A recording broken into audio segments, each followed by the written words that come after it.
এই আয়াত যখন নাজিল হলো এভাবে করে, তোমরা জিহাদ করো আল্লাহর রাস্তায় জানমাল দিয়ে, ফায়াকতুলুনা ওয়া ইয়াকতুলুন, তোমরা শুধু মরবে না, তোমরা তাদেরকে মারবে। তোমরা যখন তাদেরকে মেরে যখন তোমরা বিজয় হবে, তোমাদেরকে গাজীর মালা যিনি পরিয়ে দিবেন তিনি কে?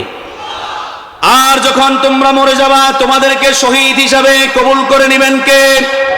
আল্লাহ তাআলা তাদের শানে সূরাতুল বাকারার 154 নম্বর আয়াতে কারিমার ভিতরে বলছেন, ওয়ালা তাকুলু লিমান ইয়াকতালু ফি সাবিলিল্লাহি আমওয়াতান বাল আহইয়াউ ওয়ালাকিন লা তাশউরুন।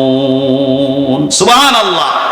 আল্লাহর পথে যারা লড়াই করে, যারা শহীদ হয়ে যায়, তোমরা তাদেরকে মৃত বলো না, শহীদেরা কখনো মরে না।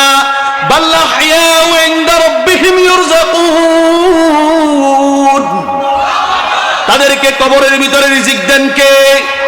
শহীদেরা কখনো মরে না, শহীদেরা মরেও আমাদের কাছে বেঁচে থাকে কি থাকে না?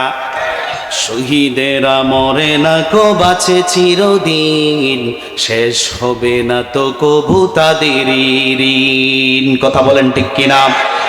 এই আয়াতগুলো যখন নাজিল হলাম, এক পর্যায়ে বুখারীর বর্ণনাতে এসেছেন, আবু হুরায়রা রাদিয়াল্লাহু তাআলা আনহু থেকে বর্ণিত, তিনি বলেন, সুইলা রাসূলুল্লাহ সাল্লাল্লাহু আলাইহি ওয়াসাল্লাম, ইয়া রাসূলুল্লাহ ইয়া হাবিবাল্লাহ আইয়ুল আমালু আফদাল, সবচাইতে উত্তম আমল কোনটি?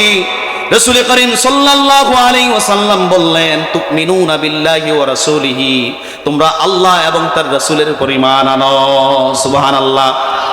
ওই সাহাবী আবার জিজ্ঞেস করলেন, কিলা সুম্মা মাযা, তারপরে কোনটি? রাসূল করিম সাল্লাল্লাহু আলাইহি ওয়াসাল্লাম বললেন, আল জিহাদু ফি সাবিলিল্লাহ, আল্লাহর রাস্তায় জিহাদ করো। সুবহানাল্লাহ বলেন।